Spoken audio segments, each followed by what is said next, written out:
नमस्कार, मैं हूं राकेश कुमार। आपके सामने लाया हूं एक ऐसा वीडियो जो कि आपके लिए काफ़ी फायदेमंद होने वाला है। तो लास्ट वीडियो में मैंने आपको बताया था कि इंग्लिश में 80 पार मतलब 100 आउट ऑफ 80 आप इंग्लिश में कैसे लाएंगे। बहुत सारे स्टूडेंटों ने इसे देखा, कमेंट भी अच्छा किया, लाइक किया, बहुत जगह शेयर किया। तो उन्हीं व्यूअर्स में से किसी एक दो व्यूअर्स ने रिक्वेस्ट किया कि प्लीज़ सर आप हिंदी में भी इस तरह का वीडियो बनाएं जिसमें हम 80 पार नंबर ला सकते हैं। तो उन्हीं के रिक्वेस्ट में मैं आज प्रयास कर रहा हूं आप लोगों को कि हिंदी में कैसे आप 100 आउट ऑफ 80 लाएंगे। तो आज का हमारा सेशन है, आप देखिए आज का हमारा सेशन है अब की बार हिंदी में 80 पार, अब की बार हिंदी में 80 पार। तो आइए हम लोग ये समझने का प्रयास करते हैं कि हिंदी में हम कैसे 80 पार नंबर ला सकते हैं। तो जिस तरह से इंग्लिश में ग्रुप ए ग्रुप बी होता था, ठीक उसी प्रकार इसमें भी आपको ग्रुप ए और ग्रुप बी में क्वेश्चन पूछा जाएगा। तो टोटल आपका 100 मार्क्स का हिंदी होगा। टोटल कितने मार्क्स का होगा? 100 मार्क्स का हिंदी होगा और इसको दो ग्रुप में पूछा जाएगा, group A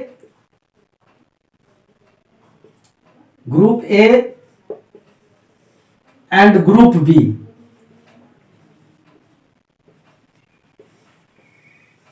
group A and group B.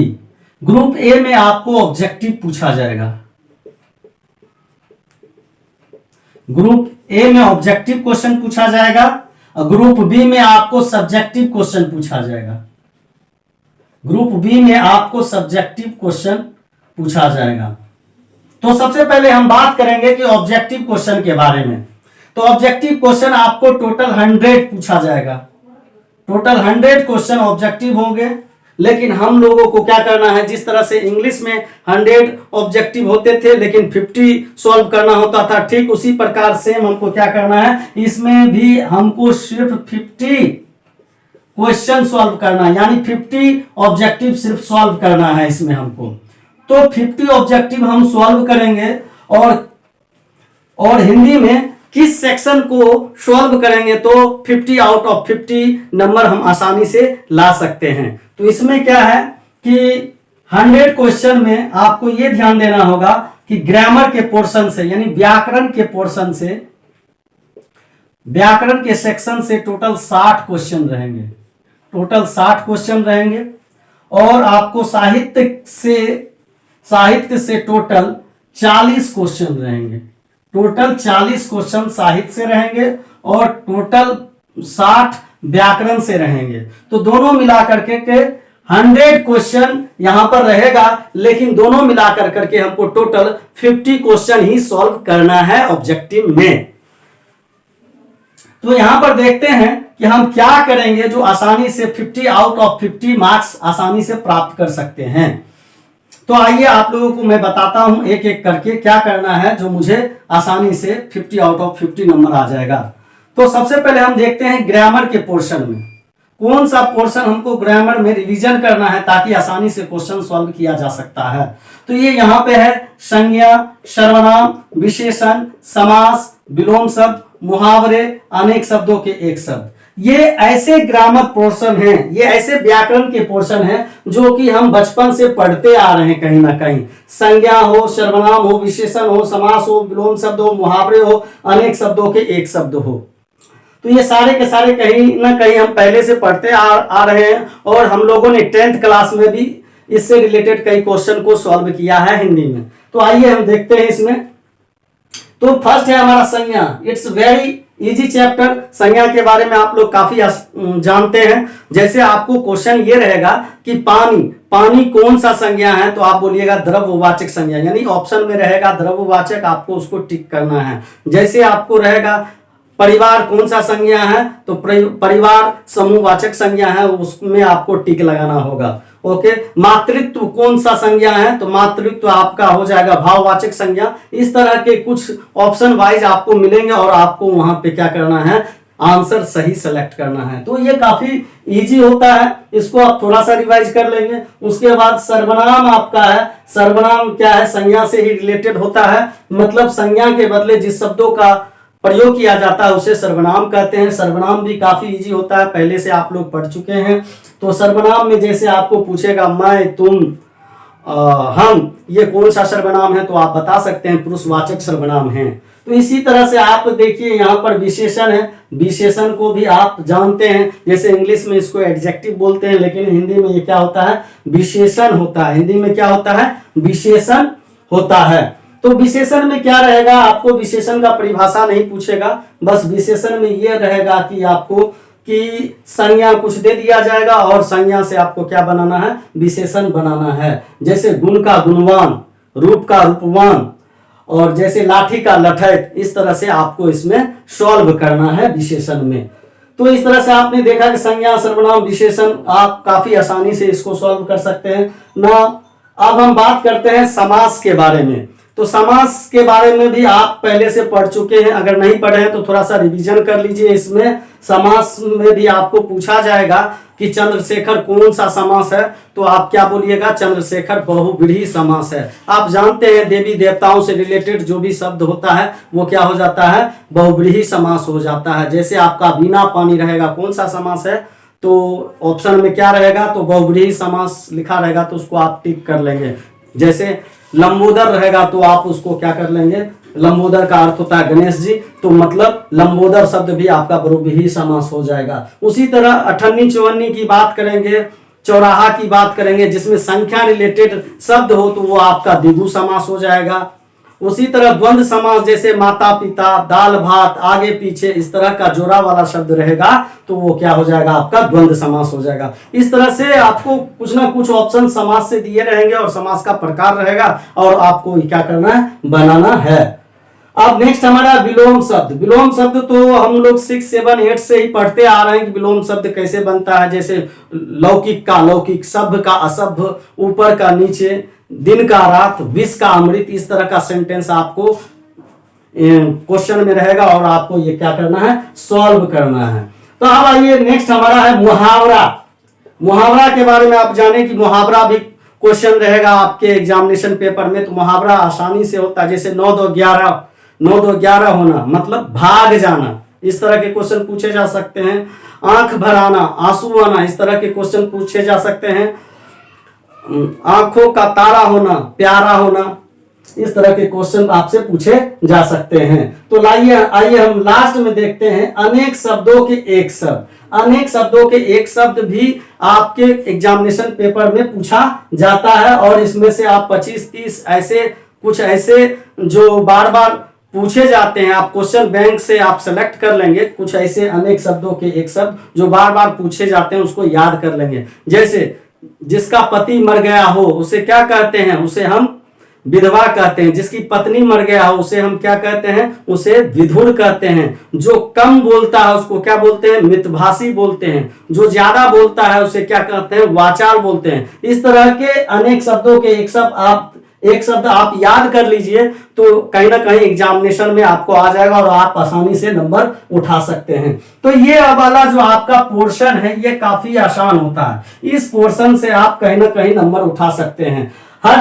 इस तरह के हर चैप्टर से कहीं ना कहीं 4 से 5 नंबर का क्वेश्चन आपको एग्जामिनेशन में देखने को मिलता है। यहाँ पे टॉपिक हमारा 1 2 3 4 5 6 7 टॉपिक है। अगर इसमें से अगर 4-4 नंबर का भी पूछता है तो 28 नंबर का होता है और 28 में आपको मात्र 25 तक सॉल्व करना है और श्योर कर देना है कि ग्रामर से हमको कितने नंबर आ रहे हैं, 25 मार्क्स आ रहे हैं।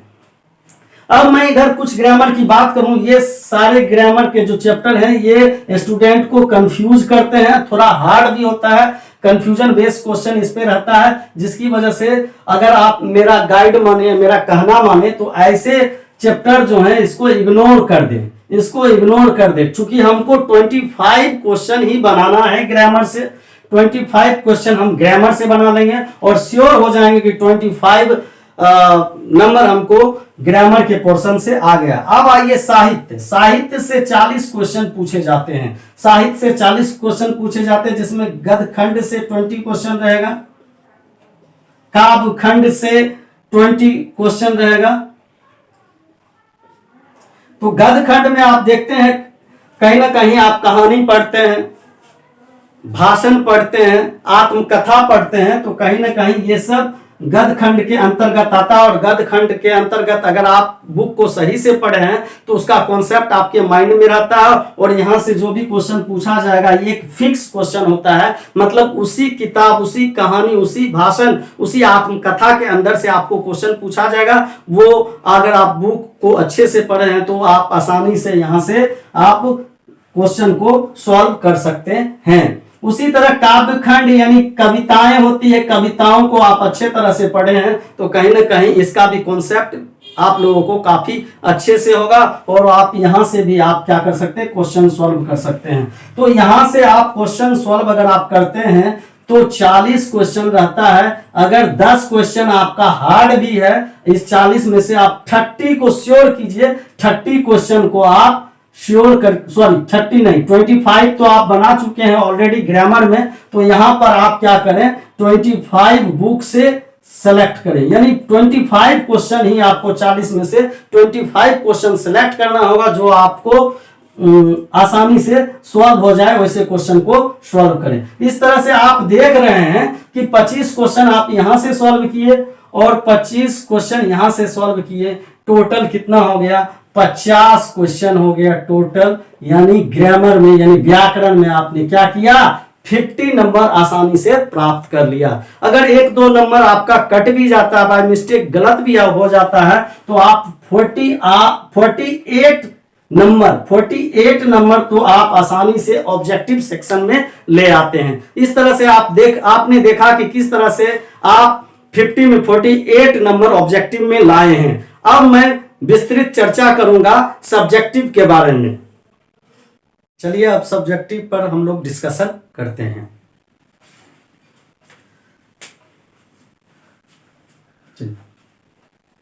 सब्जेक्टिव, तो सब्जेक्टिव में यहां पर सबसे पहले निबंध है।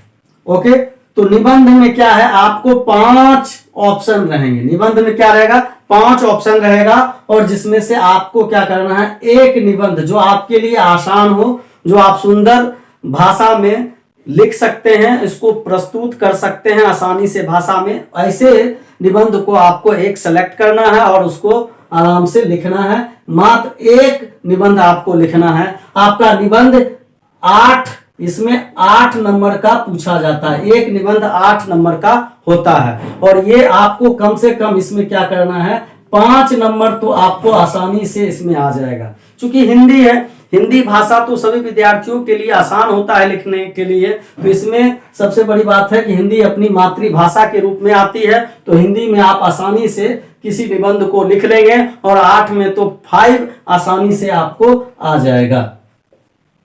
आइए नेक्स्ट हम चर्चा करते हैं व्याख्या के बारे में। व्याख्या, जैसे आपने इंग्लिश में देखा था एक्सप्लेनेशन होता है, उसी प्रकार हिंदी में व्याख्या होता है।